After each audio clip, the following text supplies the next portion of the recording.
Lire audio.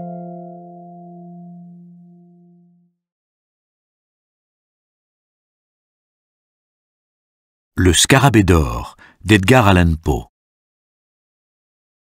Il y a quelques années, je me liai intimement avec un monsieur William le Grand. Il était d'une ancienne famille protestante et jadis il avait été riche, mais une série de malheurs l'avait réduit à la misère. Pour éviter l'humiliation de ces désastres, il quitta la Nouvelle-Orléans, la ville de ses aïeux, et établit sa demeure dans l'île de Sullivan, près Charleston, dans la Caroline du Sud. Cette île est des plus singulières. Elle n'est guère composée que de sable de mer et environ 3 milles de long. En largeur, elle n'a jamais plus d'1/4 de mille. Elle est séparée du continent par une crique à peine visible qui filtre à travers une masse de roseaux et de vases, rendez-vous habituel des poules d'eau. La végétation, comme on peut le supposer, est pauvre ou pour ainsi dire naine. On n'y trouve pas d'arbres d'une certaine dimension. Vers l'extrémité occidentale, à l'endroit où s'élève le fort Moultrie et quelques misérables bâtisses de bois habitées pendant l'été par les gens qui fuient les poussières et les fièvres de Charleston, on rencontre, il est vrai, le palmier nain sétigère. Mais toute l'île, à l'exception de ce point occidental et d'un espace triste et blanchâtre qui borde la mer, est couverte d'épaisses broussailles de myrte odoriférants, si estimées par les horticulteurs anglais. L'arbuste y monte souvent à une hauteur de 15 ou 20 pieds. Il y forme un taillis presque impénétrable et charge l'atmosphère de ses parfums. Au plus profond de ce taillis, non loin de l'extrémité orientale de l'île, c'est-à-dire de la plus éloignée, le Grand s'était bâti lui-même une petite hutte qu'il occupait quand, pour la première fois et par hasard, je fis sa connaissance. Cette connaissance mûrit bien vite en amitié, car il y avait certes dans le cher reclus de quoi exciter l'intérêt et l'estime. Je vis qu'il avait reçu une forte éducation, heureusement servie par des facultés spirituelles peu communes, mais qu'il était infecté de misanthropie et sujet à de malheureuses alternatives d'enthousiasme et de mélancolie. Bien qu'il eût chez lui beaucoup de livres, il s'en servait rarement. Ses principaux amusements consistaient à chasser et à pêcher, ou à flâner sur la plage à travers les myrtes en quête de coquillages et d'échantillons entomologiques. Sa collection aurait pu faire envie à un Swammerdam. Dans ses excursions, il était ordinairement accompagné par un vieux nègre nommé Jupiter, qui avait été affranchi avant les revers de la famille, mais qu'on n'avait pu décider ni par menace ni par promesse à abandonner son jeune Massa Will. Il considérait comme son droit de le suivre partout.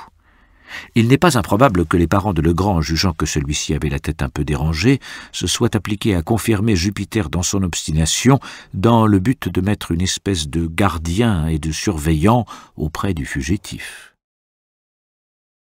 Sous la latitude de l'île de Sullivan, les hivers sont rarement rigoureux, et c'est un événement quand, au déclin de l'année, le feu devient indispensable. Cependant, vers le milieu d'octobre 1800 et quelques, il y eut une journée d'un froid remarquable. Juste avant le coucher du soleil, je me frayais un chemin à travers les taillis vers la hutte de mon ami que je n'avais pas vue depuis quelques semaines. Je demeurais alors à Charleston, à une distance de 9 milles de l'île, et les facilités pour aller et revenir étaient bien moins grandes qu'aujourd'hui. En arrivant à la hutte, je frappais selon mon habitude, et ne recevant pas de réponse, je cherchais la clé où je savais qu'elle était cachée. J'ouvris la porte et j'entrai. Un beau feu flambait dans le foyer. C'était une surprise, et à coup sûr une des plus agréables. Je me débarrassai de mon paletot, je traînai un fauteuil auprès des bûches pétillantes, et j'attendis patiemment l'arrivée de mes hôtes. Peu après la tombée de la nuit, ils arrivèrent et me firent un accueil tout à fait cordial. Jupiter, tout en riant d'une oreille à l'autre, se donnait du mouvement et préparait quelques poules d'eau pour le souper.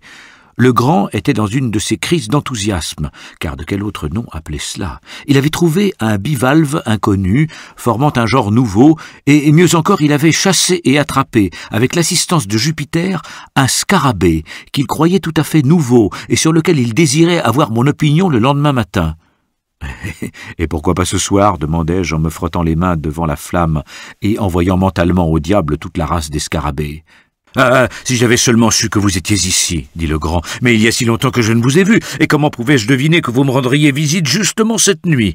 En revenant au logis, j'ai rencontré le lieutenant G. Dufort, et très étourdiment, je lui ai prêté le scarabée, de sorte qu'il vous sera impossible de le voir avant demain matin. Restez ici cette nuit, et j'enverrai Jupiter le chercher au lever du soleil. C'est bien la plus ravissante chose de la création. » « Quoi, le lever du soleil ?»« Non, que diable, le scarabée. Il est d'une brillante couleur d'or, gros à peu près comme une grosse noix, avec 2 taches d'un noir de jais à une extrémité du dos, et une troisième un peu plus allongée à l'autre. Les antennes sont... »« Il n'a pas du tout d'étasse, lui, Massa Will, je vous le parie, interrompit Jupiter. Le scarabée est un scarabée d'or massif, d'un bout à l'autre, dedans et partout, excepté les ailes. Je n'ai jamais vu de ma vie un scarabée à moitié aussi lourd. »« C'est bien, mettons que vous ayez raison, Jup, répliqua le grand, un peu plus vivement à ce qu'il me sembla que ne le comportait la situation. Est-ce une raison pour laisser brûler les poules? La couleur de l'insecte. Et il se tourna vers moi.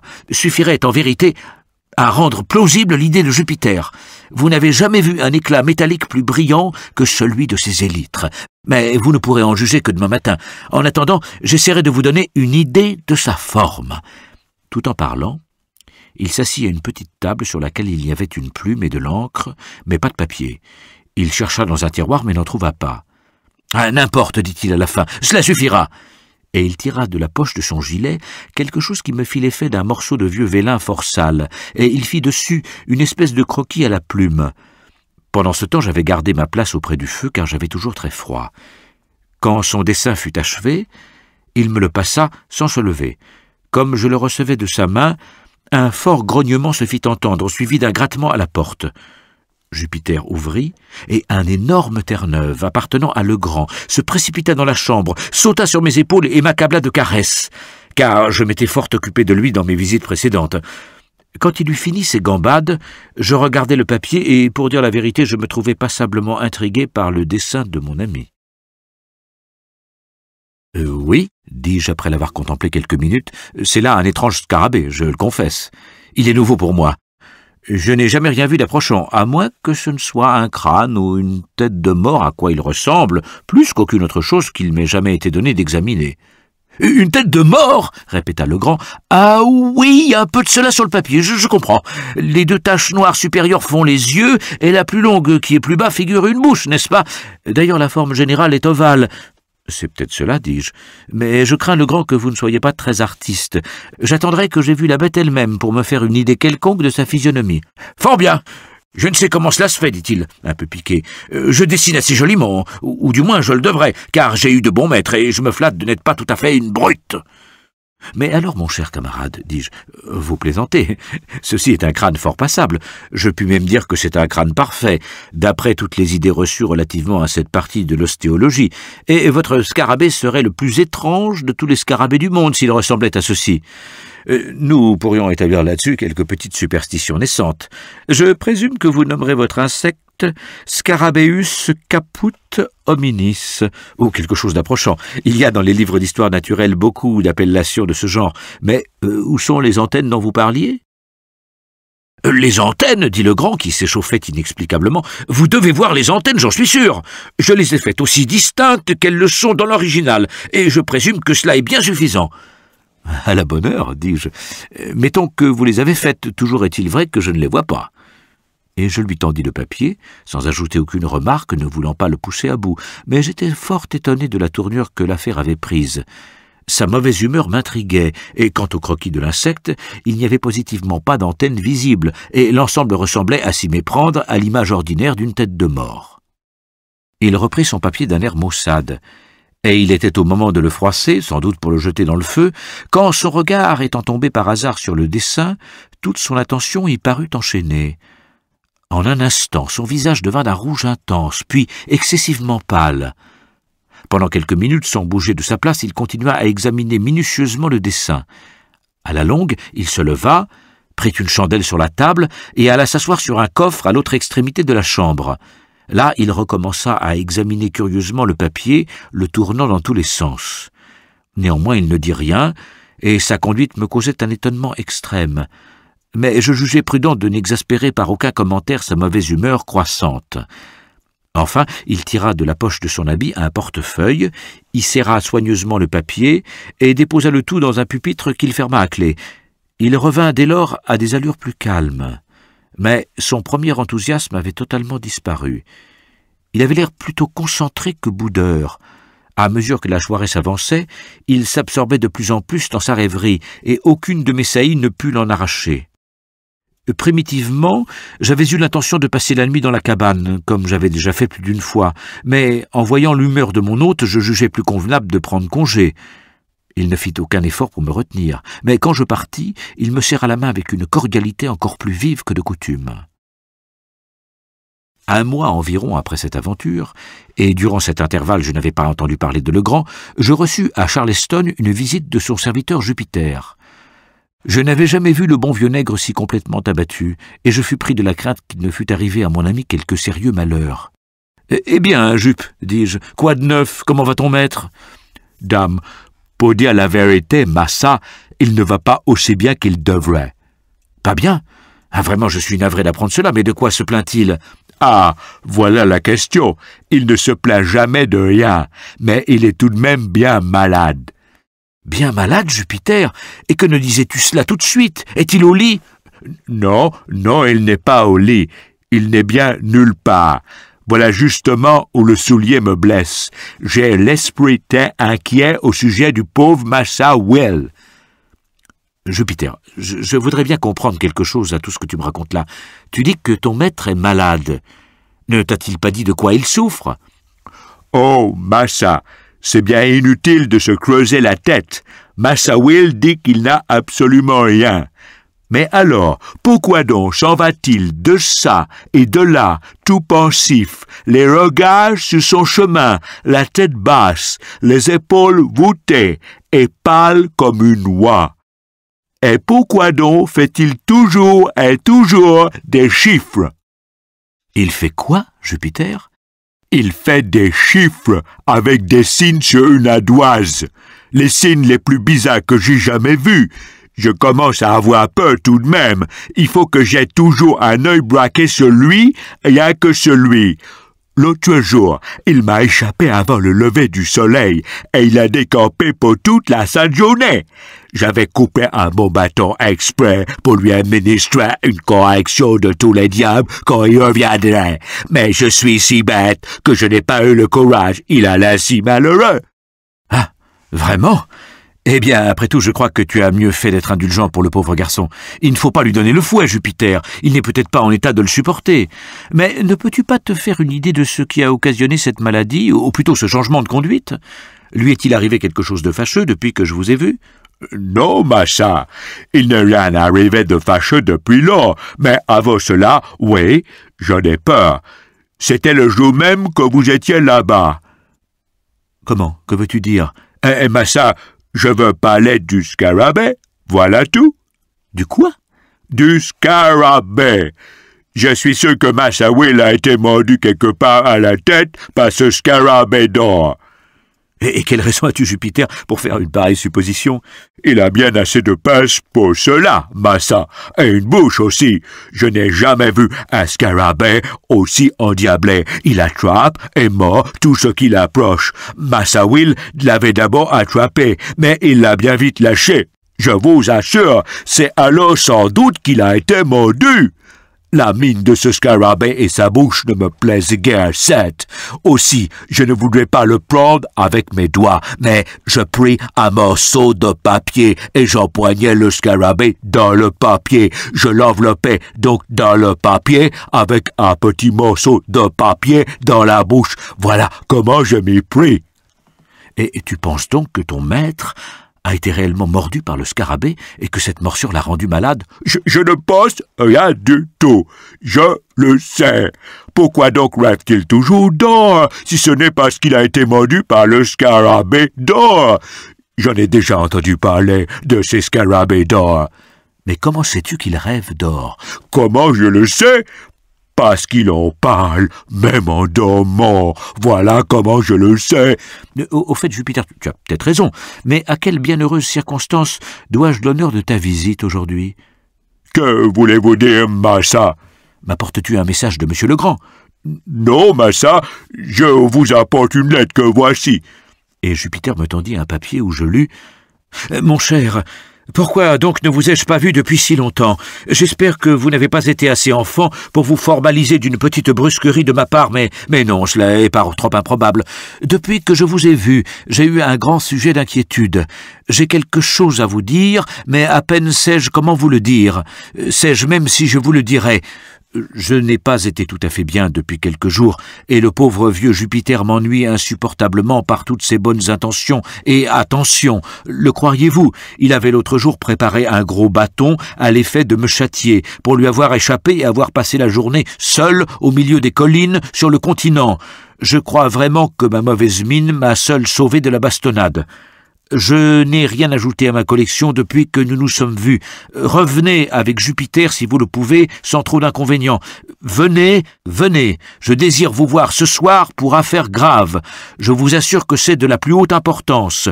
Votre tout dévoué, William Legrand. Il y avait dans le ton de cette lettre quelque chose qui me causa une forte inquiétude. Ce style différait absolument du style habituel de Legrand. À quoi diable rêvait-il ? Quelle nouvelle lubie avait pris possession de sa trop excitable cervelle? Quelle affaire de si haute importance pouvait-il avoir à accomplir? Le rapport de Jupiter ne présageait rien de bon. Je tremblais que la pression continue de l'infortune n'eût, à la longue, singulièrement dérangé la raison de mon ami. Sans hésiter un instant, je me préparais donc à accompagner le nègre. En arrivant au quai, je remarquai une faux et 3 bêches, toutes également neuves, qui gisaient au fond du bateau dans lequel nous allions nous embarquer. « Qu'est-ce que tout cela signifie, Jupiter » demandai-je. « Ça, c'est une faux, massa, et des bêches. »« Je le vois bien. Mais qu'est-ce que tout cela fait ici ?»« Massa Will m'a dit d'acheter pour lui cette faux et ces bêches à la ville, et je les ai payées bien cher. Cela nous coûte un argent de tous les diables. » Mais au nom de tout ce qu'il y a de mystérieux, qu'est-ce que ton Massa Will a à faire de faux et de bêches? Vous m'en demandez plus que je ne sais. Lui-même, Massa n'en sait pas davantage. Le diable m'emporte si je n'en suis pas convaincu, mais tout cela vient du scarabée. Voyant que je ne pouvais tirer aucun éclaircissement de Jupiter, dont tout l'entendement paraissait absorbé par le scarabée, je descendis dans le bateau et je déployai la voile. Une belle et forte brise nous poussa bien vite dans la petite anse au nord du fort Moultrie, et après une promenade de 2 milles environ, nous arrivâmes à la hutte. Il était à peu près 3 heures de l'après-midi. Legrand nous attendait avec une vive impatience. Il me serra la main avec un empressement nerveux qui m'alarma et renforça mes soupçons naissants. Son visage était d'une pâleur spectrale, et ses yeux, naturellement fort enfoncés, brillaient d'un éclat surnaturel. Après quelques questions relatives à sa santé, je lui demandai, ne trouvant rien de mieux à dire, si le lieutenant G lui avait enfin rendu son scarabée. « Oui, répliqua-t-il en rougissant beaucoup. « Je le lui ai repris le lendemain matin. Pour rien au monde, je ne me séparerai de ce scarabée. Savez-vous bien que Jupiter a tout à fait raison à son égard ?»« En quoi ?» demandai-je avec un triste pressentiment dans le cœur. « En supposant que c'est un scarabée d'or véritable. » Il dit cela avec un sérieux profond qui me fit indiciblement mal. « Ce scarabée est destiné à faire ma fortune, continua-t-il avec un sourire de triomphe, et à me réintégrer dans mes possessions de famille. Est-il donc étonnant que je le tienne en si haut prix? Puisque la fortune a jugé bon de me l'octroyer, je n'ai qu'à en user convenablement, et j'arriverai jusqu'à l'or dont il est l'indice. Jupiter, apporte-le-moi !»« Quoi? Le scarabée, massa? J'aimais mieux n'avoir rien à démêler avec le scarabée. Vous saurez bien le prendre vous-même. » Là-dessus, Legrand se leva avec un air grave et imposant et alla me chercher l'insecte sous un globe de verre où il était déposé. C'était un superbe scarabée, inconnu à cette époque aux naturalistes, et qui devait avoir un grand prix au point de vue scientifique. Il portait à l'une des extrémités du dos 2 taches noires et rondes, et à l'autre une tache de forme allongée. Les élytres étaient excessivement durs et luisants et avaient positivement l'aspect de l'or bruni. L'insecte était remarquablement lourd, et tout bien considéré, je ne pouvais pas trop blâmer Jupiter de son opinion. Mais que Legrand s'entendît avec lui sur ce sujet, voilà ce qu'il m'était impossible de comprendre, et quand il se serait agi de ma vie, je n'aurais pas trouvé le mot de l'énigme. « Je vous ai envoyé chercher, dit-il d'un ton magnifique quand j'eus achevé d'examiner l'insecte, je vous ai envoyé chercher pour vous demander conseil et assistance dans l'accomplissement des vues de la destinée et du scarabée. Mon cher Legrand, m'écriai-je en l'interrompant, vous n'êtes certainement pas bien, et vous feriez mieux de prendre quelques précautions. Vous allez vous mettre au lit, et je resterai auprès de vous quelques jours jusqu'à ce que vous soyez rétabli. Vous avez la fièvre et... Tâtez mon pouls, dit-il. Je le tâtai, et pour dire la vérité, je ne trouvais pas le plus léger symptôme de fièvre. Mais vous pourriez bien être malade sans avoir la fièvre. Permettez-moi, pour cette fois seulement, de faire le médecin avec vous. Avant toute chose, allez vous mettre au lit. Ensuite... Vous vous trompez, interrompit-il. Je suis aussi bien que je puis espérer de l'être dans l'état d'excitation que j'endure. Si réellement vous voulez me voir tout à fait bien, vous soulagerez cette excitation. Et que faut-il faire pour cela? C'est très facile. Jupiter et moi, nous partons pour une expédition dans les collines sur le continent et nous avons besoin de l'aide d'une personne en qui nous puissions absolument nous fier. Vous êtes cette personne unique. Que notre entreprise échoue ou réussisse, l'excitation que vous voyez en moi maintenant sera également apaisée. J'ai le vif désir de vous servir en toutes choses, répliquai-je, mais prétendez-vous dire que cet infernal scarabée ait quelque rapport avec votre expédition dans les collines? Oui, certes. Alors Legrand, il m'est impossible de coopérer à une entreprise aussi parfaitement absurde. J'en suis fâché, très fâché, car il nous faudra tenter l'aventure à nous seuls. À vous seul? Le malheureux est fou à coup sûr. Mais voyons, combien de temps durera votre absence? Probablement toute la nuit. Nous allons partir immédiatement, et dans tous les cas, nous serons de retour au lever du soleil. Et vous me promettez, sur votre honneur, que ce caprice passé et l'affaire du scarabée, bon Dieu, vidé à votre satisfaction, vous rentrerez au logis et que vous y suivrez exactement mes prescriptions, comme celles de votre médecin? Oui, je vous le promets. Et maintenant partons, car nous n'avons pas de temps à perdre. J'accompagnai mon ami, le cœur gros. À 4 heures, nous nous mîmes en route. Legrand, Jupiter, le chien et moi. Jupiter prit la faux et les bêches. Il insista pour s'en charger, plutôt à ce qu'il me parut par crainte de laisser un de ses instruments dans la main de son maître que par excès de zèle et de complaisance. Il était d'ailleurs d'une humeur de chien, et ces mots « damné scarabée » furent les seuls qui lui échappèrent tout le long du voyage. J'avais pour ma part la charge de 2 lanternes sourdes. Quant à Legrand, il s'était contenté du scarabée qu'il portait attaché au bout d'un morceau de ficelle et qu'il faisait tourner autour de lui tout en marchant avec des airs de magicien. Quand j'observais ce symptôme suprême de démence dans mon pauvre ami, je pouvais à peine retenir mes larmes. Je pensais toutefois qu'il valait mieux épouser sa fantaisie, au moins pour le moment, ou jusqu'à ce que je puisse prendre quelques mesures énergiques avec chance de succès. Cependant, j'essayais, mais fort inutilement, de le sonder relativement au but de l'expédition. Il avait réussi à me persuader de l'accompagner et semblait désormais peu disposé à lier conversation sur un sujet d'une si maigre importance. À toutes mes questions, il ne daignait répondre que par un « Nous verrons bien ». Nous traversâmes dans un esquif la crique à la pointe de l'île et, grimpant sur les terrains montueux de la rive opposée, nous nous dirigeâmes vers le nord-ouest, à travers un pays horriblement sauvage et désolé où il était impossible de découvrir la trace d'un pied humain. Legrand suivait sa route avec décision, s'arrêtant seulement de temps en temps pour consulter certaines indications qu'il paraissait avoir laissées lui-même dans une occasion précédente. Nous marchâmes ainsi 2 heures environ, et le soleil était au moment de se coucher quand nous entrâmes dans une région infiniment plus sinistre que tout ce que nous avions vu jusqu'alors. C'était une espèce de plateau au sommet d'une montagne affreusement escarpée, couverte de bois de la base au sommet et semée d'énormes blocs de pierre qui semblaient éparpillés pêle-mêle sur le sol et dont plusieurs se seraient infailliblement précipités dans les vallées inférieures sans le secours des arbres contre lesquels ils s'appuyaient. De profondes ravines irradiaient dans diverses directions et donnaient à la scène un caractère de solennité plus lugubre. La plateforme naturelle sur laquelle nous étions grimpés était si profondément encombrée de ronces que nous vîmes bien que, sans la faux, il nous eût été impossible de nous frayer un passage.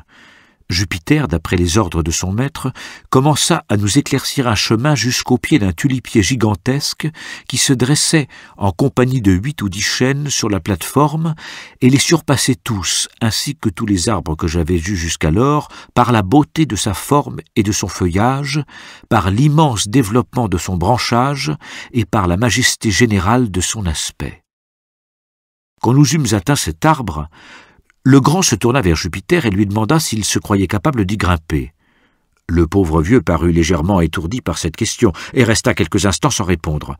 Cependant, Il s'approcha de l'énorme tronc, en fit lentement le tour et l'examina avec une attention minutieuse.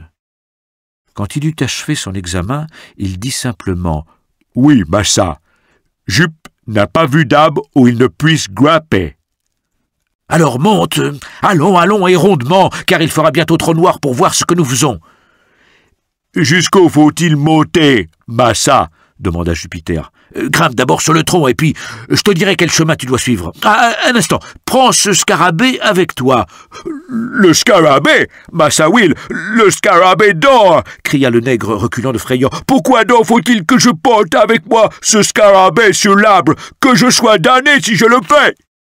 Jup, si vous avez peur, vous, un grand nègre, un grand et fort nègre, de toucher à un petit insecte mort et inoffensif, eh bien vous pouvez l'emporter avec cette ficelle. Mais si vous ne l'emportez pas avec vous d'une manière ou d'une autre, je serai dans la cruelle nécessité de vous fendre la tête avec cette bêche. »« Mon Dieu, qu'est-ce qu'il y a donc, massa ?» dit Jup, que la honte rendait évidemment plus complaisant. « Il faut toujours que vous cherchiez noise à votre vieux nègre. C'est une farce, voilà tout. Moi, avoir peur du scarabée. Je m'en soucie bien du scarabée. » Et il prit avec précaution l'extrême bout de la corde, et, maintenant l'insecte aussi loin de sa personne que les circonstances le permettaient, il se mit en devoir de grimper à l'arbre. Dans sa jeunesse, le tulipier, ou l'Iriodendron tulipiferum, le plus magnifique des forestiers américains, a un tronc singulièrement lisse et s'élève souvent à une grande hauteur, sans pousser de branches latérales, mais quand il arrive à sa maturité, l'écorce devient rugueuse et inégale, et de petits rudiments de branches se manifestent en grand nombre sur le tronc. Aussi l'escalade, dans le cas actuel, était beaucoup plus difficile en apparence qu'en réalité. Embrassant de son mieux l'énorme cylindre avec ses bras et ses genoux, empoignant avec les mains quelques-unes des pouces, appuyant ses pieds nus sur les autres, Jupiter, après avoir failli tomber une ou deux fois, se hissa à la longue jusqu'à la première grande fourche et sembla dès lors regarder la besogne comme virtuellement accomplie. En effet, le risque principal de l'entreprise avait disparu, bien que le brave nègre se trouvât à 60 ou 70 pieds du sol. « De quel côté faut-il que j'aille maintenant, massa Will ?» demanda-t-il. « Suis toujours la plus grosse branche, celle de ce côté, » dit le grand. Le nègre lui obéit promptement et apparemment sans trop de peine. Il monta toujours plus haut, de sorte qu'à la fin sa personne rampante et ramassée disparut dans l'épaisseur du feuillage. Il était tout à fait invisible. Alors sa voix lointaine se fit entendre. Il criait « Jusqu'où faut-il monter encore ?»« À quelle hauteur es-tu » demanda le grand. « Si haut, répliqua le nègre, que je peux voir le ciel à travers le sommet de l'arbre. »« Ne t'occupe pas du ciel, mais fais attention à ce que je te dis. Regarde le tronc et compte les branches au-dessus de toi, de ce côté. Combien de branches as-tu passé ?»« 1, 2, 3, 4, 5. J'ai passé 5 grosses branches, massa, de ce côté-ci. »« Alors monte encore d'une branche. » Au bout de quelques minutes, sa voix se fit entendre de nouveau. Il annonçait qu'il avait atteint la 7e branche. « Maintenant, Jup !» cria le grand, en proie à une agitation manifeste. « Il faut que tu trouves le moyen de t'avancer sur cette branche aussi loin que tu pourras. Si tu vois quelque chose de singulier, tu me le diras. » Dès lors, les quelques doutes que j'avais essayé de conserver relativement à la démence de mon pauvre ami disparurent complètement. Je ne pouvais plus ne pas le considérer comme frappé d'aliénation mentale, et je commençais à m'inquiéter sérieusement des moyens de le ramener au logis. Pendant que je méditais sur ce que j'avais de mieux à faire, la voix de Jupiter se fit entendre de nouveau. « J'ai bien peur de m'aventurer un peu loin sur cette branche. C'est une branche morte, presque dans toute sa longueur. »« Tu dis bien que c'est une branche morte, Jupiter !» cria le grand d'une voix tremblante d'émotion. « Oui, massa, morte, comme un vieux clou de porte. C'est une affaire faite, elle est bien morte, tout à fait, sans vie. »« Au nom du ciel, que faire ?» demanda le grand qui semblait en proie à un vrai désespoir. « Que faire ?» dis-je, heureux de saisir l'occasion pour placer un mot raisonnable. « Retourner au logis et nous aller coucher. Allez, venez, soyez gentil, mon camarade, il se fait tard. Et puis, souvenez-vous de votre promesse. »« Jupiter !» criait-il, sans m'écouter le moins du monde. « M'entends-tu ?»« Oui, massa Will, je vous entends parfaitement. »« Entame donc le bois avec ton couteau et dis-moi si tu le trouves bien pourri. » pourri, massa, assez pourri, répliqua bientôt le nègre, mais pas aussi pourri qu'il pourrait l'être. Je pourrais m'aventurer un peu plus sur la branche, mais moi seul. Toi seul, qu'est-ce que tu veux dire? Je veux parler du scarabée. Il est bien lourd, le scarabée. Si je le lâchais d'abord, la branche porterait bien, sans casser le poids d'un aigle tout seul. Infernal coquin! Cria le grand, qui avait l'air fort soulagé. Quelle sottise nous chantes-tu là? Si tu laisses tomber l'insecte, je te tords le cou! Fais-y attention, Jupiter, tu m'entends, n'est-ce pas? Oui, massa, ce n'est pas la peine de traiter comme ça un pauvre nègre. Eh bien, écoute-moi maintenant. Si tu te hasardes sur la branche aussi loin que tu pourras le faire sans danger et sans lâcher le scarabée, je te ferai cadeau d'1 $ d'argent, aussitôt que tu seras descendu. J'y vais, massa Will, mais voilà, répliqua lestement le nègre. Je suis presque au bout. Au bout, cria le grand très radouci. Veux-tu dire que tu es au bout de cette branche?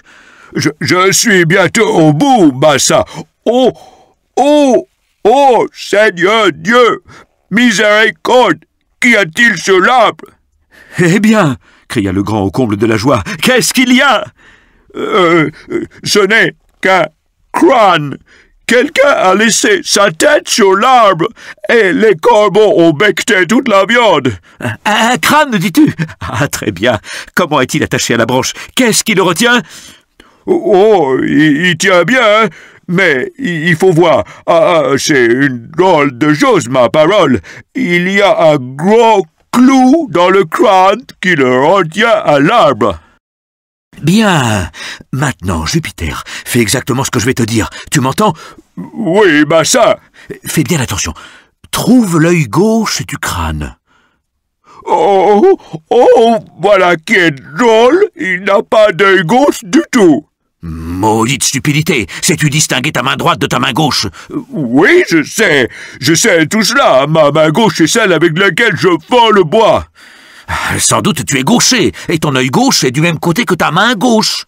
Maintenant, je suppose que tu peux trouver l'œil gauche du crâne, ou la place où était l'œil gauche. As-tu trouvé? Il y eut ici une longue pause. Enfin, le nègre demanda.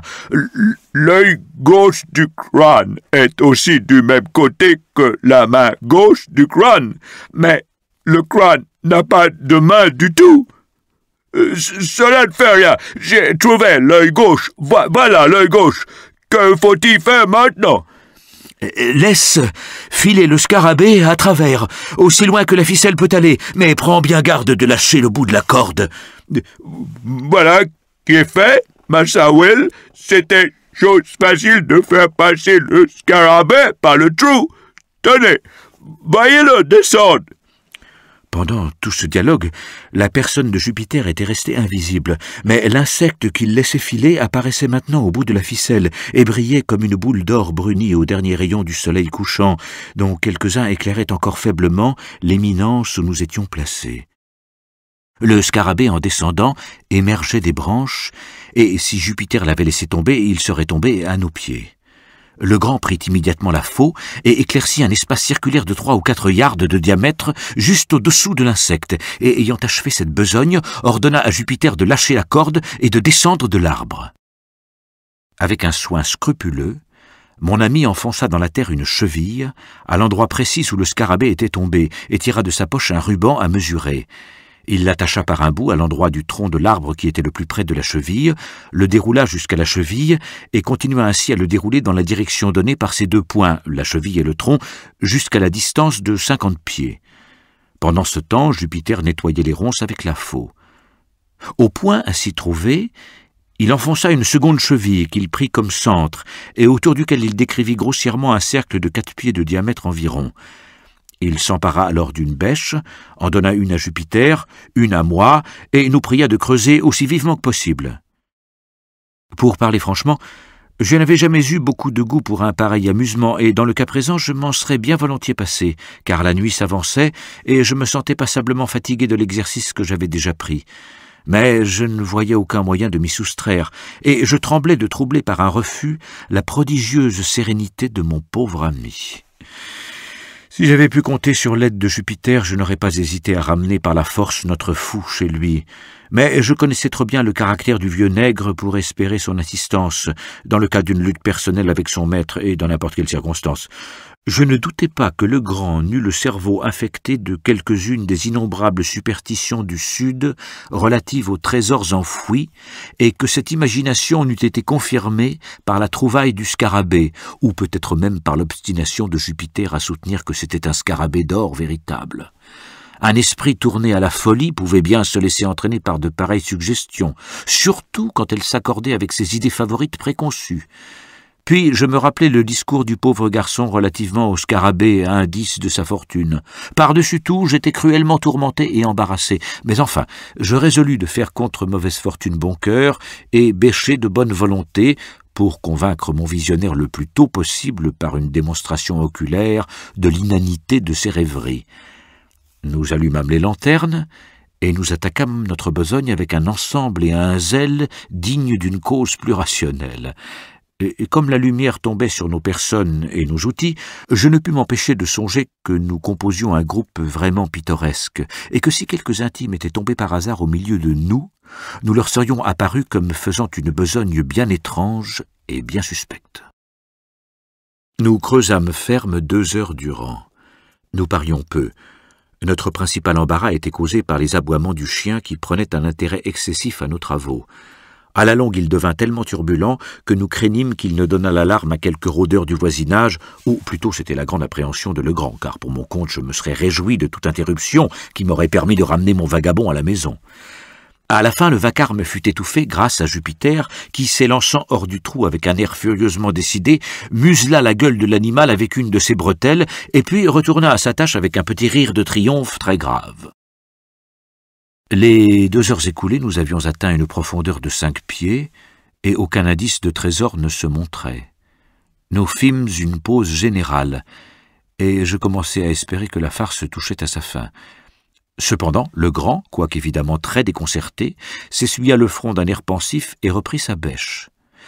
Notre trou occupait déjà toute l'étendue du cercle de 4 pieds de diamètre. Nous entamâmes légèrement cette limite, et nous creusâmes encore de 2 pieds. Rien n'apparut. Mon chercheur d'or, dont j'avais sérieusement pitié, sauta enfin du trou avec le plus affreux des appointements écrits sur le visage, et se décida, lentement et comme à regret, à reprendre son habit qu'il avait ôté avant de se mettre à l'ouvrage. Pour moi, je me gardais bien de faire aucune remarque. Jupiter, à un signal de son maître, commença à rassembler les outils. Cela fait, et le chien étant démuselé, nous reprîmes notre chemin dans un profond silence.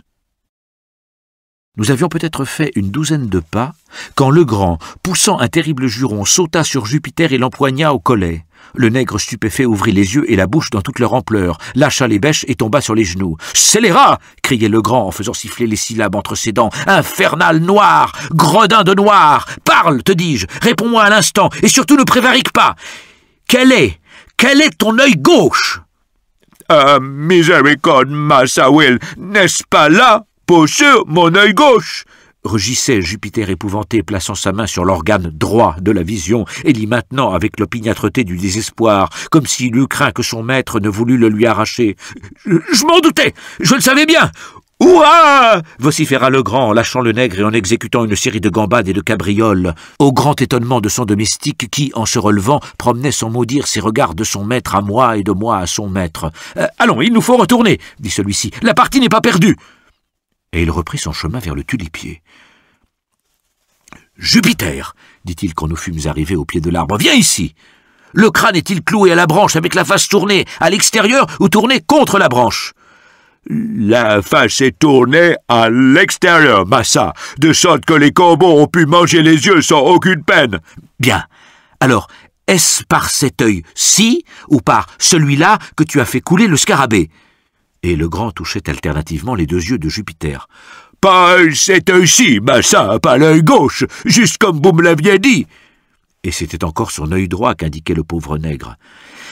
Allons, il nous faut tout recommencer. Alors, mon ami, dans la folie duquel je voyais maintenant ou croyais voir certains indices de méthode, reporta la cheville qui marquait l'endroit où le scarabée était tombé à 3 pouces vers l'ouest de sa première position. Étalant de nouveau son cordeau du point le plus rapproché du tronc jusqu'à la cheville, comme il avait déjà fait, et continuant à l'étendre en ligne droite à une distance de 50 pieds, il marqua un nouveau point éloigné de plusieurs yards de l'endroit où nous avions précédemment creusé. Autour de ce nouveau centre, un cercle fut tracé un peu plus large que le premier, et nous nous mîmes derechef à jouer de la bêche. J'étais effroyablement fatigué. Sans me rendre compte de ce qui occasionnait un changement dans ma pensée, je ne sentais plus une aussi grande aversion pour le labeur qui m'était imposé. Je m'y intéressais inexplicablement. Je dirais plus, je me sentais excité. Peut-être y avait-il dans toute l'extravagante conduite de Legrand un certain air délibéré, une certaine allure prophétique qui m'impressionnait moi-même. Je bêchais ardemment, et de temps à autre je me surprenais cherchant pour ainsi dire des yeux, avec un sentiment qui ressemblait à de l'attente, ce trésor imaginaire dont la vision avait affolé mon infortuné camarade. Dans un de ces moments où ces rêvasseries s'étaient plus singulièrement emparées de moi, et comme nous avions déjà travaillé 1 heure et demie à peu près, nous fûmes de nouveau interrompus par les violents hurlements du chien.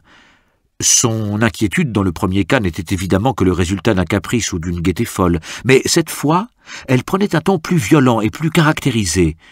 Comme Jupiter s'efforçait de nouveau de le museler, il fit une résistance furieuse, et bondissant dans le trou, il se mit à gratter frénétiquement la terre avec ses griffes. En quelques secondes, il avait découvert une masse d'ossements humains, formant 2 squelettes complets et mêlés de plusieurs boutons de métal avec quelque chose qui nous parut être de la vieille laine pourrie et émiettée. 1 ou 2 coups de bêche firent sauter la lame d'un grand couteau espagnol. Nous creusâmes encore, et 3 ou 4 pièces de monnaie d'or et d'argent apparurent éparpillées. À cette vue, Jupiter put à peine contenir sa joie, mais la physionomie de son maître exprima un affreux désappointement. Il nous supplia toutefois de continuer nos efforts, et à peine avait-il fini de parler que je trébuchais et tombais en avant. La pointe de ma botte s'était engagée dans un gros anneau de fer qui gisait à moitié enseveli sous un amas de terre fraîche. Nous nous remîmes au travail avec une ardeur nouvelle. Jamais je n'ai passé 10 minutes dans une aussi vive exaltation.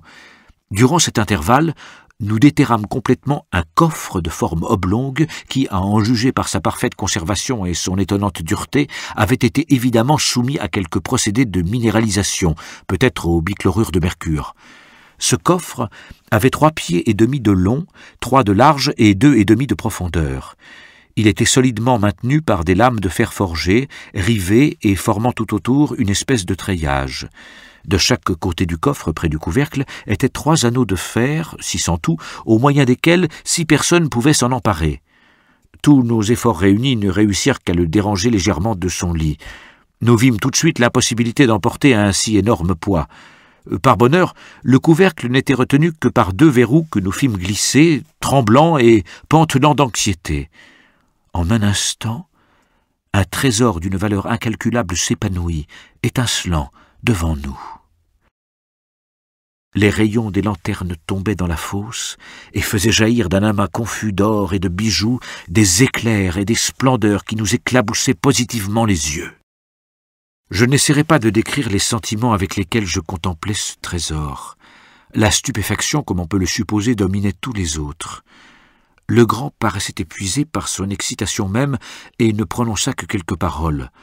Quant à Jupiter, sa figure devint aussi mortellement pâle que cela est possible à une figure de nègre. Il semblait stupéfié, foudroyé.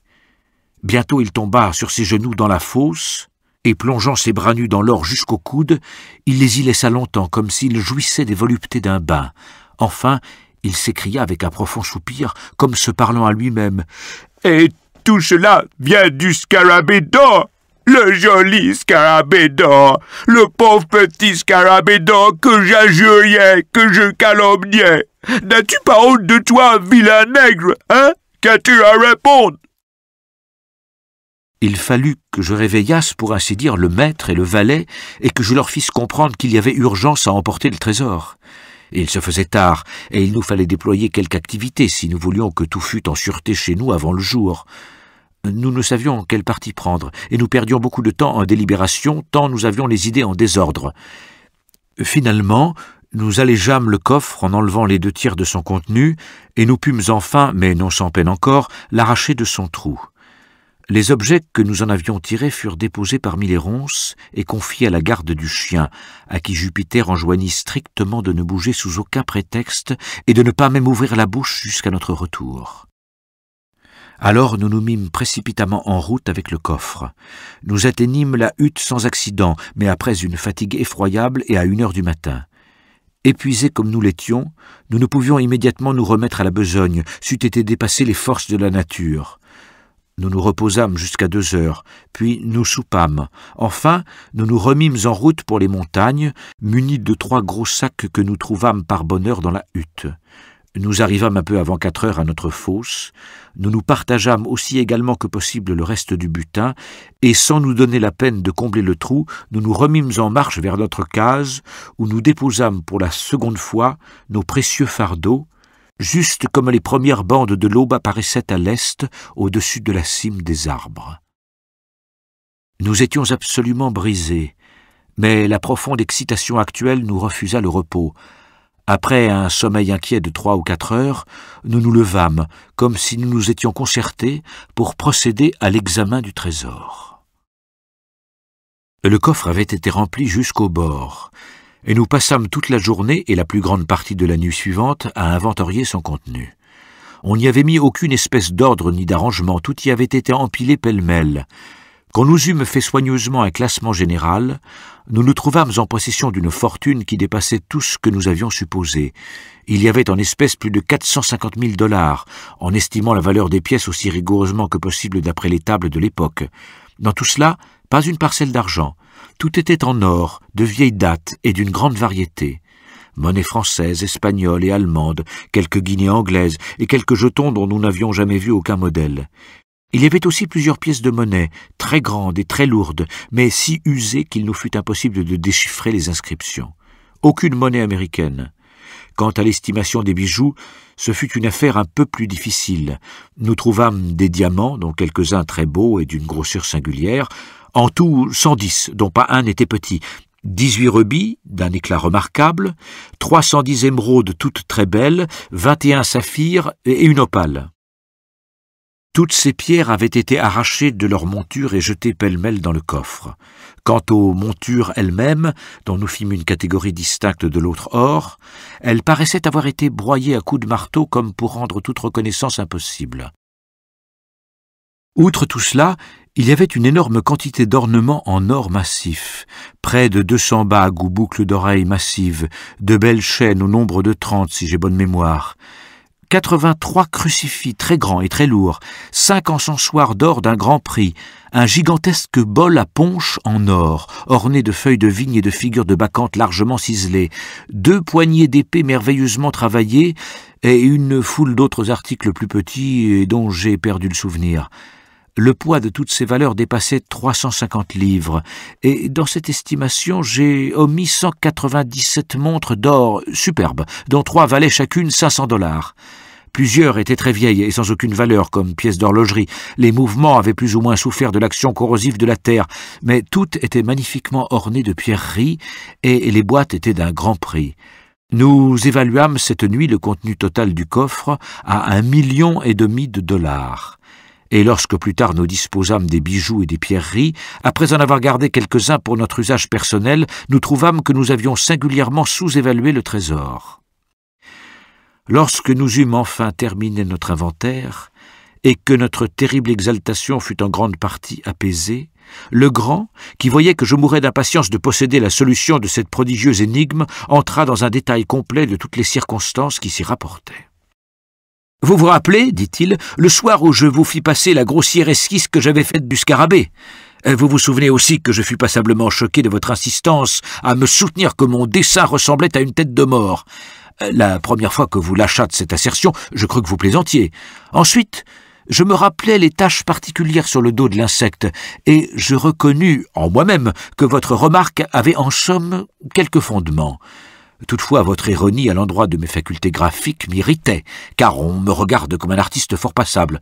Aussi, quand vous me tendîtes le morceau de parchemin, j'étais au moment de le froisser avec humeur et de le jeter dans le feu. Vous voulez parler du morceau de papier, dis-je. Non, cela avait toute l'apparence du papier, et moi-même j'avais d'abord supposé que c'en était. Mais quand je voulus dessiner dessus, je découvris tout de suite que c'était un morceau de parchemin, très mince. Il était fort sale, vous vous rappelez ?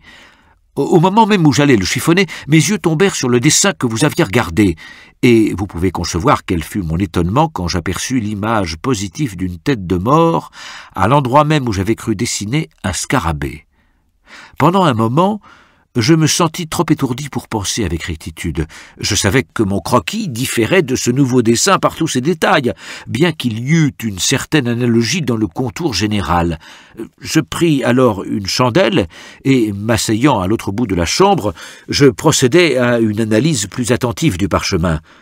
En le retournant, je vis ma propre esquisse sur le revers, juste comme je l'avais faite.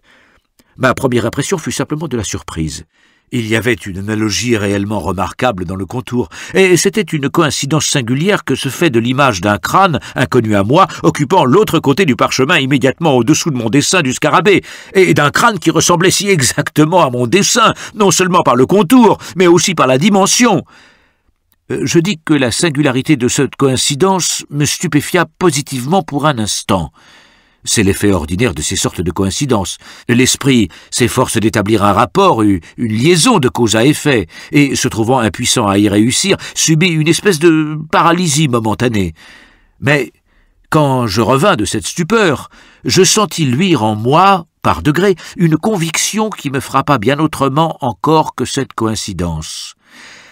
Je commençai à me rappeler distinctement, positivement, qu'il n'y avait aucun dessin sur le parchemin quand j'y fis mon croquis du scarabée. J'en acquis la parfaite certitude, car je me souvins de l'avoir tourné et retourné en cherchant l'endroit le plus propre. Si le crâne avait été visible, je l'aurais infailliblement remarqué. Il y avait réellement là un mystère que je me sentais incapable de débrouiller, mais dès ce moment même, il me sembla voir prématurément poindre une faible lueur dans les régions les plus profondes et les plus secrètes de mon entendement, une espèce de ver luisant intellectuel, une conception embryonnaire de la vérité dont notre aventure de l'autre nuit nous a fourni une si splendide démonstration. Je me levai, décidément, et serrant soigneusement le parchemin, je renvoyai toute réflexion ultérieure jusqu'au moment où je pourrais être seul. Quand vous fûtes partis, et quand Jupiter fut bien endormi, je me livrai à une investigation un peu plus méthodique de la chose, et d'abord je voulus comprendre de quelle manière ce parchemin était tombé dans mes mains. L'endroit où nous découvrîmes le scarabée était sur la côte du continent, à 1 mille environ à l'est de l'île, mais à une petite distance au-dessus du niveau de la marée haute. Quand je m'en emparai, il me mordit cruellement, et je le lâchai. Jupiter, avec sa prudence accoutumée, avant de prendre l'insecte qui s'était envolé de son côté, chercha autour de lui une feuille ou quelque chose d'analogue avec quoi il put s'en emparer. Ce fut en ce moment que ses yeux et les miens tombèrent sur le morceau de parchemin que je pris alors pour du papier. Il était à moitié enfoncé dans le sable avec un coin en l'air. Près de l'endroit où nous le trouvâmes, j'observai les restes d'une coque de grande embarcation, autant du moins que j'en pus juger. Ces débris de naufrage étaient là probablement depuis longtemps, car à peine pouvait-on y trouver la physionomie d'une charpente de bateau. Jupiter ramassa donc le parchemin, enveloppa l'insecte et me le donna. Peu de temps après, nous reprîmes le chemin de la hutte et nous rencontrâmes le lieutenant G. Je lui montrai l'insecte et il me pria de lui permettre de l'emporter au fort. J'y consentis, et il le fourra dans la poche de son gilet sans le parchemin qui lui servait d'enveloppe et que je tenais toujours à la main pendant qu'il examinait le scarabée. Peut-être eut-il peur que je ne changeasse d'avis et jugea-t-il prudent de s'assurer d'abord de sa prise. Vous savez qu'il est fou d'histoire naturelle et de tout ce qui s'y rattache. Il est évident qu'alors, sans y penser, j'ai remis le parchemin dans ma poche. Vous vous rappelez que lorsque je m'assis à la table pour faire un croquis du scarabée, je ne trouvais pas de papier à l'endroit où on le met ordinairement. Je regardais dans le tiroir, il n'y en avait point. Je cherchais dans mes poches, espérant trouver une vieille lettre, quand mes doigts rencontrèrent le parchemin. Je vous détaille minutieusement toute la série des circonstances qui l'ont jeté dans mes mains, car toutes ces circonstances ont singulièrement frappé mon esprit. Ah, sans aucun doute vous me considérez comme un rêveur, mais j'avais déjà établi une espèce de connexion. J'avais uni 2 anneaux d'une grande chaîne. Un bateau échoué à la côte, et non loin de ce bateau, un parchemin, non pas un papier, portant l'image d'un crâne. Vous allez naturellement me demander où est le rapport. Je répondrai que le crâne ou la tête de mort est l'emblème bien connu des pirates.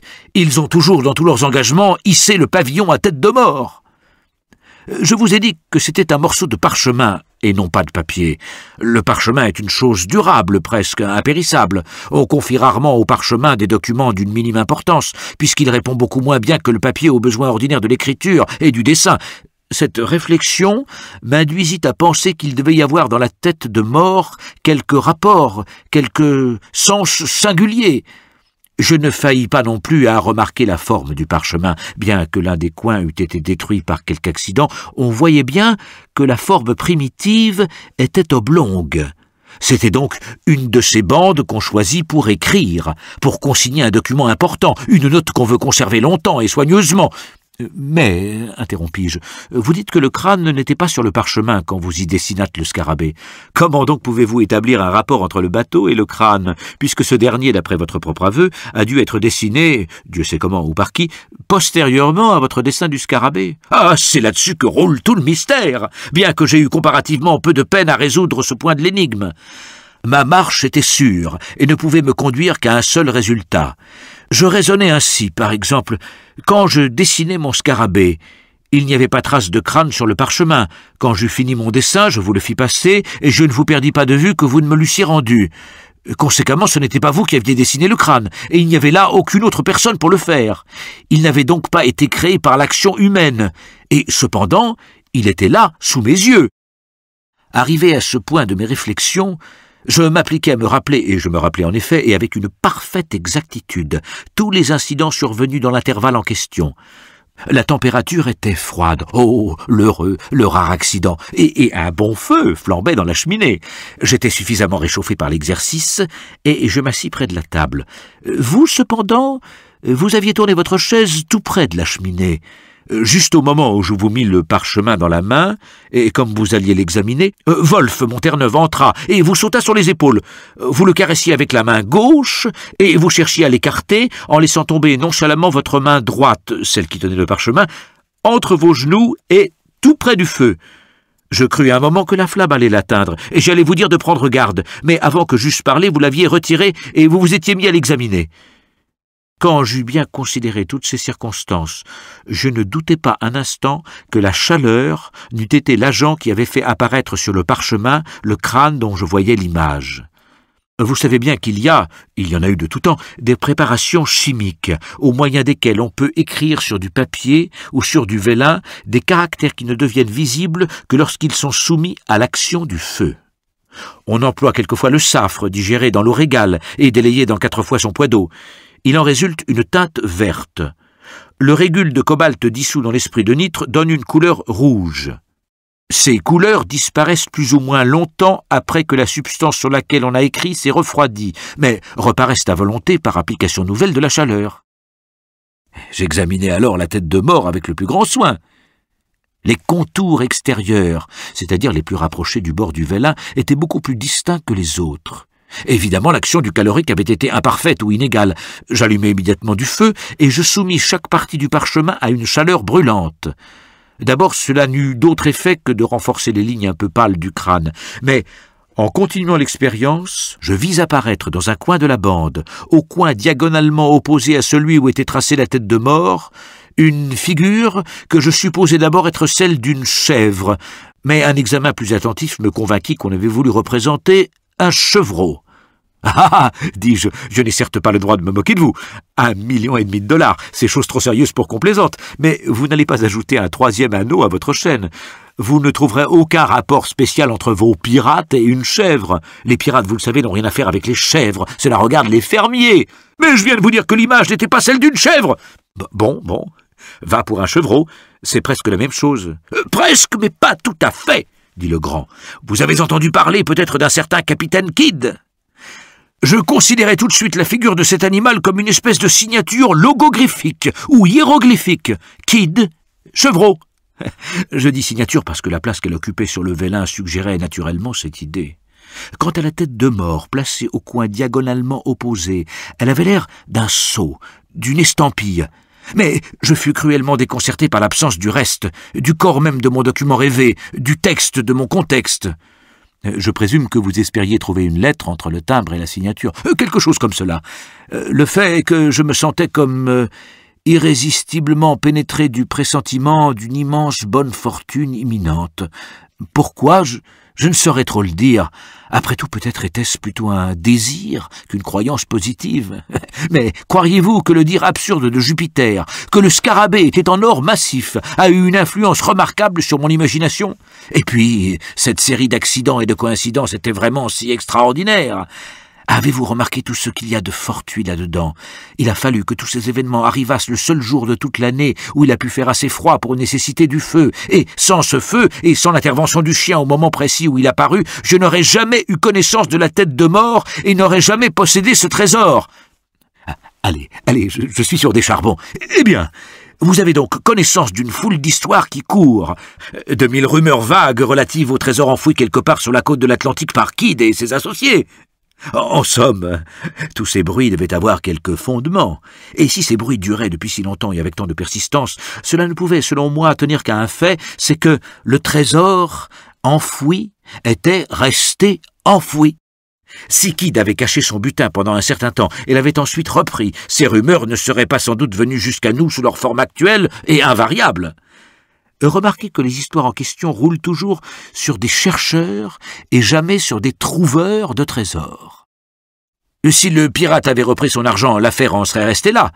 Et il me semblait que quelque accident, par exemple la perte de la note qui indiquait l'endroit précis, avait dû le priver des moyens de le recouvrer.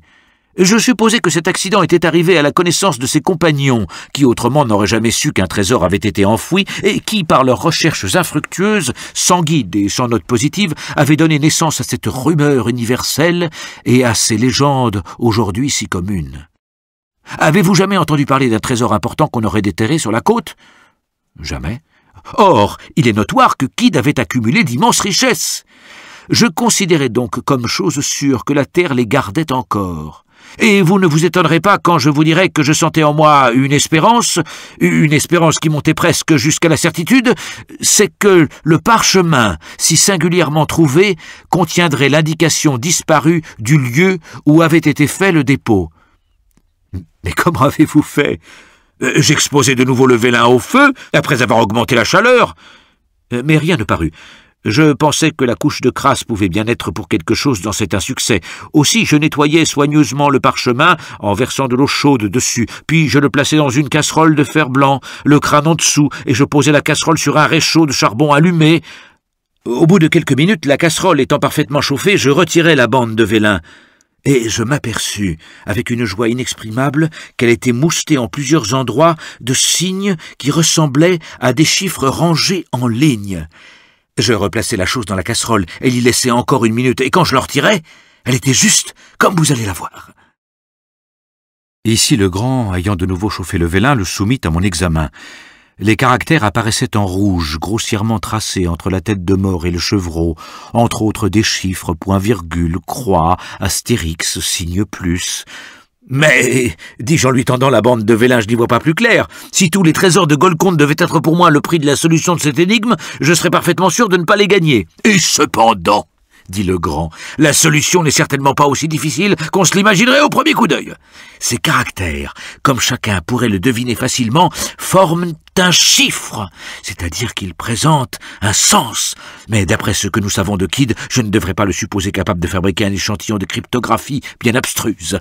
Je jugeai donc tout d'abord que celui-ci était d'une espèce simple, tel cependant qu'à l'intelligence grossière du marin, il dut paraître absolument insoluble sans la clé. Et vous l'avez résolu, vraiment? Très aisément. J'en ai résolu d'autres 10 000 fois plus compliquées. Les circonstances et une certaine inclination d'esprit m'ont amené à prendre intérêt à ces sortes d'énigmes. Et il est vraiment douteux que l'ingéniosité humaine puisse créer une énigme de ce genre dont l'ingéniosité humaine ne vienne à bout par une application suffisante. Aussi, une fois que j'eus réussi à établir une série de caractères lisibles, je daignais à peine songer à la difficulté d'en dégager la signification. Dans le cas actuel, et en somme dans tous les cas d'écriture secrète, la première question à vider, c'est la langue du chiffre. Car les principes de solution, particulièrement quand il s'agit de chiffres les plus simples, dépendent du génie de chaque idiome et peuvent être modifiés.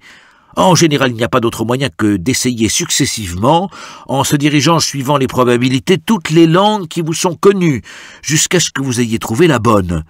Mais dans le chiffre qui nous occupe, toute difficulté à cet égard était résolue par la signature.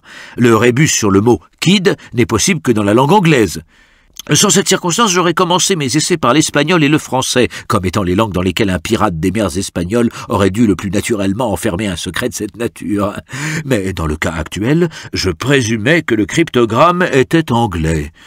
Vous remarquerez qu'il n'y a pas d'espace entre les mots. S'il y avait eu des espaces, la tâche eût été singulièrement plus facile. Dans ce cas, j'aurais commencé par faire une collation et une analyse des mots les plus courts, et si j'avais trouvé, comme cela est toujours probable, un mot d'une seule lettre, A ou I, je, par exemple, j'aurais considéré la solution comme assurée. Mais puisqu'il n'y avait pas d'espace, mon premier devoir était de relever les lettres prédominantes ainsi que celles qui se rencontraient le plus rarement. Je les comptais toutes et je dressai la table que voici. Le caractère 8 se trouve 33 fois. Le caractère point-virgule se trouve 26 fois. Le caractère 4 se trouve 19 fois.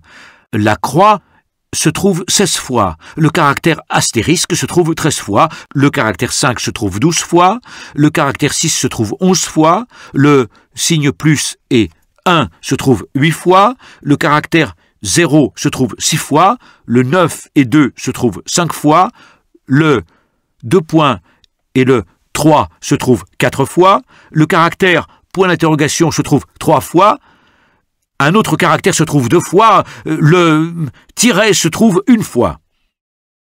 Or, la lettre qui se rencontre le plus fréquemment en anglais est E. Les autres lettres se succèdent dans cet ordre. A, O, I, D, H, N, R, S, T, U, Y, C, F, G, L, M, W, B, K, P, Q, X, Z. E prédomine si singulièrement qu'il est très rare de trouver une phrase d'une certaine longueur dont il ne soit pas le caractère principal. Nous avons donc, tout en commençant, une base d'opération qui donne quelque chose de mieux qu'une conjecture. L'usage général qu'on peut faire de cette table est évident, mais pour ce chiffre particulier, nous ne nous en servirons que très médiocrement. Puisque notre caractère dominant est 8, nous commencerons par le prendre pour le E de l'alphabet naturel. Pour vérifier cette supposition, voyons si le 8 se rencontre souvent double, car le E se double très fréquemment en anglais, comme par exemple dans les mots meet, fleet, speed, seen, been, agree, etc. Or, dans le cas présent, nous voyons qu'il n'est pas redoublé moins de 5 fois, bien que le cryptogramme soit très court. Donc, 8 représentera E. Maintenant, de tous les mots de la langue, the est le plus utilisé. Conséquemment, il nous faut voir si nous ne trouverons pas répéter plusieurs fois la même combinaison de 3 caractères, ce 8 étant le dernier des 3. Si nous trouvons des répétitions de ce genre, elles représenteront très probablement le mot « the ». Vérification faite, nous n'en trouvons pas moins de 7, et les caractères point-virgule sont au nombre de 48. Nous pouvons donc supposer que point-virgule représente T, que 4 représente H et que 8 représente E, la valeur du dernier se trouvant ainsi confirmée de nouveau. Il y a maintenant un grand pas de fait. Nous n'avons déterminé qu'un mot, mais ce seul mot nous permet d'établir un point beaucoup plus important, c'est-à-dire les commencements et les terminaisons d'autres mots. Voyons par exemple l'avant-dernier cas où se présente la combinaison point-virgule, 48 fois, presque à la fin du chiffre. Nous savons que le point-virgule qui vient immédiatement après est le commencement d'un mot. Et des 6 caractères qui suivent ces « the », nous n'en connaissons pas moins de 5.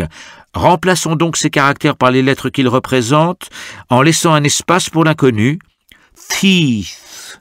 Nous devons donc d'abord écarter le TH, comme ne pouvant pas faire partie du mot qui commence par le premier T, puisque nous voyons en essayant successivement toutes les lettres de l'alphabet pour combler la lacune, qu'il est impossible de former un mot dont ce TH puisse faire partie. Réduisons donc nos caractères à T, E, E. Et, reprenant de nouveau tout l'alphabet s'il le faut, nous concluons au mot tree, arbre, comme la seule version possible. Nous gagnons ainsi une nouvelle lettre, R, représentée par parenthèse, plus 2 mots juxtaposés. The tree, l'arbre. Il continua à me détailler avec jubilation le code avant de conclure. Je vous en ai assez dit pour vous convaincre que des chiffres de cette nature sont faciles à résoudre, et pour vous donner un aperçu de l'analyse raisonnée qui sert à les débrouiller. Mais tenez pour certain que le spécimen que nous avons sous les yeux appartient à la catégorie la plus simple de la cryptographie, et il ne me reste plus qu'à vous donner la traduction complète du document, comme si nous avions déchiffré successivement tous les caractères. La voici. A good glass in the bishop's hostel. Un bon verre dans l'hôtel de l'évêque. In the devil's seat. Dans la chaise du diable. 41 degrees and 13 minutes north-eastern by north. 41 degrés et 13 minutes nord-est quart de nord. Main branch 7th limb east side. Principale tige 7e branche côté est. Shoot from the left eye of the death's head. Lâcher de l'œil gauche de la tête de mort. A beeline from the tree through the shot. Une ligne d'abeilles de l'arbre à travers la balle. 50 feet out. 50 pieds au large. Mais, dis-je, l'énigme me paraît d'une qualité tout aussi désagréable qu'auparavant. Comment peut-on tirer un sens quelconque de tout ce jargon de chaise du diable, de tête de mort et d'hôtel de l'évêque ? Je conviens, répliqua le grand, que l'affaire a l'air encore passablement sérieux, quand on y jette un simple coup d'œil. Mon premier soin fut d'essayer de retrouver dans la phrase les divisions naturelles qui étaient dans l'esprit de celui qui l'écrivit. De la ponctuer, voulez-vous dire? Quelque chose comme cela. Mais comment diable avez-vous fait? Je réfléchis que l'écrivain s'était fait une loi d'assembler les mots sans aucune division, espérant ainsi rendre la solution plus difficile. Or, un homme qui n'est pas excessivement fin sera presque toujours enclin dans une pareille tentative à dépasser la mesure. Quand, dans le cours de la composition, il arrive à une interruption de sens qui demanderait naturellement une pause ou un point, il est fatalement porté à serrer les caractères plus que d'habitude. Et examinez ce manuscrit, et vous découvrirez facilement 5 endroits de ce genre où il y a pour ainsi dire encombrement de caractères. En me dirigeant d'après cet indice, j'établis la division suivante.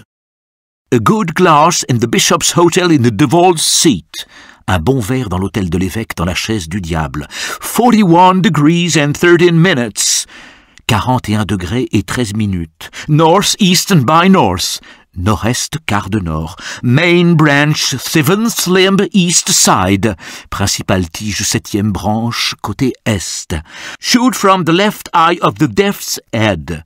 Lâcher de l'œil gauche de la tête de mort. A beeline from the tree through the shot 50 feet out. Une ligne d'abeilles de l'arbre à travers la balle, 50 pieds au large. Malgré votre division, dis-je, je reste toujours dans les ténèbres. J'y restais moi-même pendant quelques jours, répliqua le grand. Pendant ce temps, je fis force recherches dans le voisinage de l'île de Sullivan, sur un bâtiment qui devait s'appeler l'hôtel de l'évêque, car je ne m'inquiétais pas de la vieille orthographe du mot hostel. N'ayant trouvé aucun renseignement à ce sujet, j'étais sur le point d'étendre la sphère de mes recherches et de procéder d'une manière plus systématique, quand, un matin, je m'avisai tout à coup que ce Bishop's Hostel pouvait bien avoir rapport à une vieille famille du nom de Bessop, qui, de temps immémorial, était en possession d'un ancien manoir à 4 milles environ au nord de l'île. J'allai donc à la plantation, et je recommençai mes questions parmi les plus vieux nègres de l'endroit. Enfin, une des femmes les plus âgées me dit qu'elle avait entendu parler d'un endroit comme Bessop's Castle, château de Bessop, et qu'elle croyait bien pouvoir m'y conduire, mais que ce n'était ni un château ni une auberge, mais un grand rocher. Je lui offris de la bien payer pour sa peine, et après quelque hésitation, elle consentit à m'accompagner jusqu'à l'endroit précis. Nous le découvrîmes, sans trop de difficultés, je la congédiai, et commençai à examiner la localité.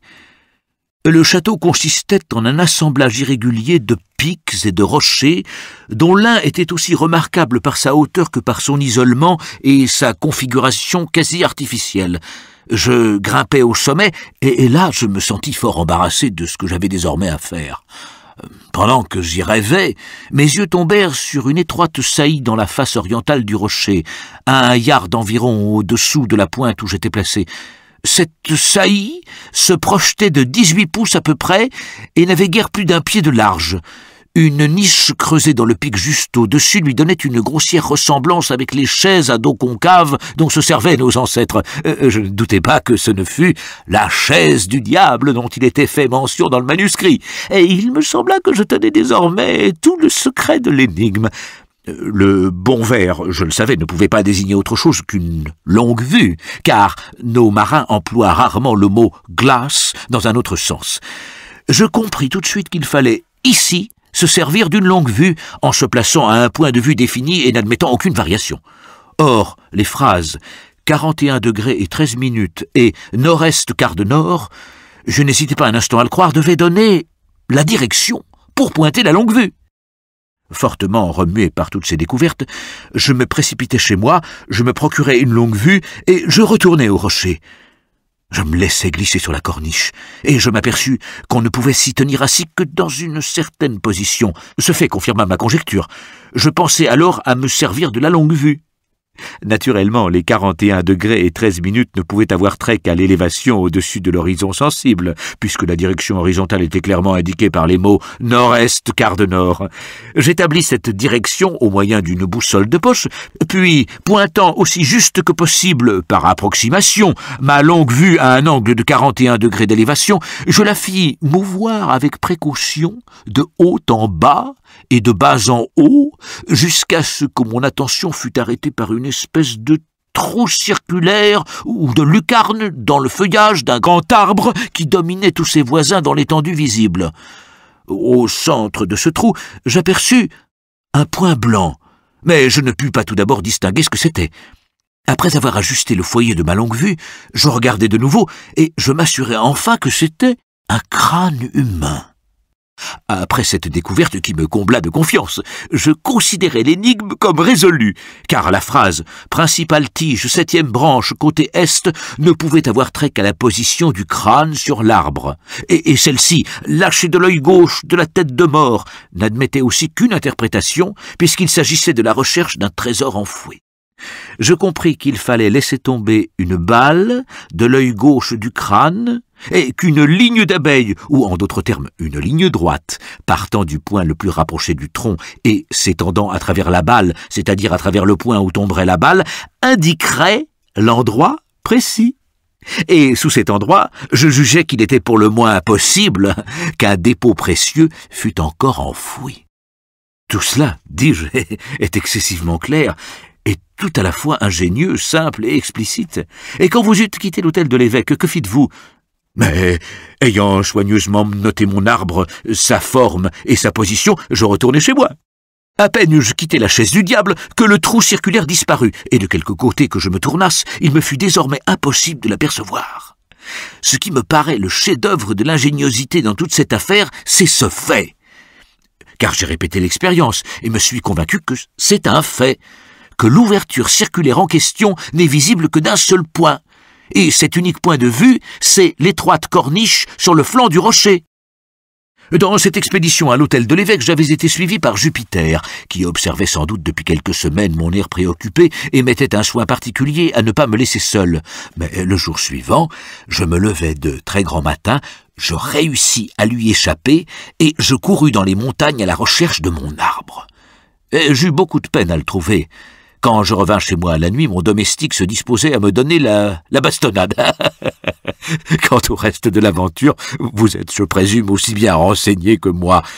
Je suppose, dis-je, que lors de nos premières fouilles, vous aviez manqué l'endroit par suite de la bêtise de Jupiter, qui laissa tomber le scarabée par l'œil droit du crâne au lieu de le laisser filer par l'œil gauche. Précisément, cette méprise faisait une différence de 2 pouces et demi environ relativement à la balle, c'est-à-dire à la position de la cheville près de l'arbre. Si le trésor avait été sous l'endroit marqué par la balle, cette erreur eût été sans importance. Mais la balle et le point le plus rapproché de l'arbre étaient 2 points ne servant qu'à établir une ligne de direction.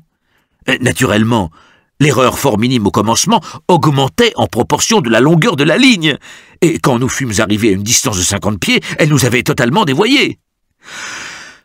Sans l'idée fixe dont j'étais possédé et qu'il y avait positivement là, quelque part, un trésor enfoui, nous aurions peut-être bien perdu toutes nos peines.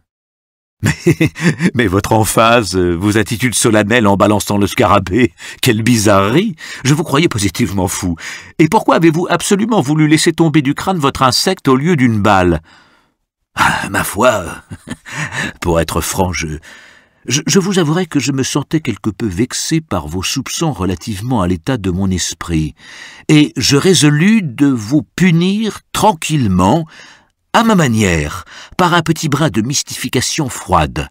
Voilà pourquoi je balançai le scarabée, et voilà pourquoi je voulus le faire tomber du haut de l'arbre. Une observation que vous fîtes sur son poids singulier me suggéra cette dernière idée. Oui, je comprends. Et maintenant, il n'y a plus qu'un point qui m'embarrasse. Que dirons-nous des squelettes trouvés dans le trou? Ah, c'est une question à laquelle je ne saurais pas mieux répondre que vous. Je ne vois qu'une manière plausible de l'expliquer, et mon hypothèse implique une atrocité telle que cela est horrible à croire. Il est clair que Kidd, si c'est bien Kidd qui a enfoui le trésor, ce dont je ne doute pas pour mon compte, il est clair que Kidd a dû se faire aider dans son travail. Mais la besogne finie, il a pu juger convenable de faire disparaître tous ceux qui possédaient son secret. 2 bons coups de pioche ont peut-être suffi, pendant que ses aides étaient encore occupées dans la fosse. Il